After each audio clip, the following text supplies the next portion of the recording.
Gugatan Gubernur Maluku Murad Ismail yang keberatan masa jabatannya dipaksa selesai lebih cepat berdasarkan Undang-Undang Nomor 10 Tahun 2016 tentang Pilkada dikabulkan Mahkamah Konstitusi.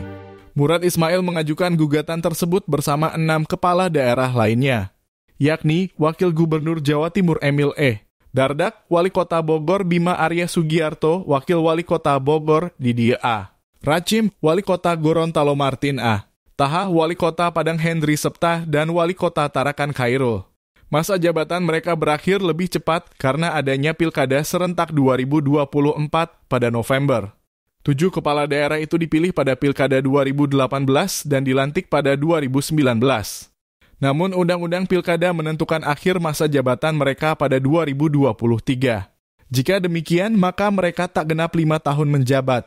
Ketua MK Soehartoyo menyatakan pasal 201 ayat 5 Undang-Undang Pilkada yang digugat para kepala daerah itu inkonstitusional bersyarat. Sepanjang tidak dimaknai gubernur dan wakil gubernur, bupati dan wakil bupati, serta wali kota dan wakil wali kota hasil pemilihan dan pelantikan tahun 2018 menjabat sampai dengan tahun 2023 dan gubernur, bupati, dan wakil bupati, serta wali kota dan wakil wali kota hasil pemilihan tahun 2018 yang pelantikannya dilakukan tahun 2019 memegang masa jabatan selama 5 tahun terhitung sejak tanggal pelantikan sepanjang tidak melewati 1 bulan sebelum diselenggarakannya pemungutan suara serentak secara nasional tahun 2024. Kata Soehartoyo dalam amar putusan MK nomor 143/PUU 21/2023, Kamis 21/12/2023.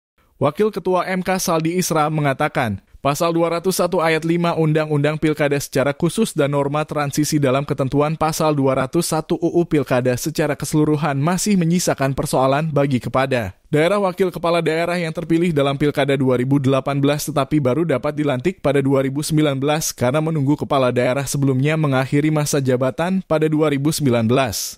Padahal, kata Saldi, Pasal 201 ayat 4 Undang-Undang Pilkada secara eksplisit menyatakan adanya kepala daerah. Wakil kepala daerah yang masa jabatannya berakhir pada 2019 tidak diatur secara tersendiri dalam kaitannya dengan Pasal 162 ayat 1 dan ayat 2 Undang-Undang Pilkada.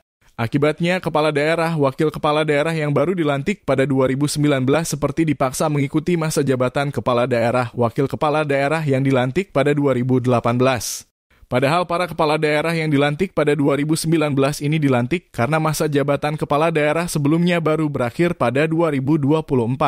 Atas pertimbangan ini, MK menilai terdapat kerugian konstitusional yang dialami 7 kepala daerah itu berupa konsekuensi pemotongan masa jabatan. Oleh karena itu, mereka yang dilantik pada 2019 tetap dapat menjabat sampai 2024, maksimal sebulan sebelum Pilkada serentak 2024.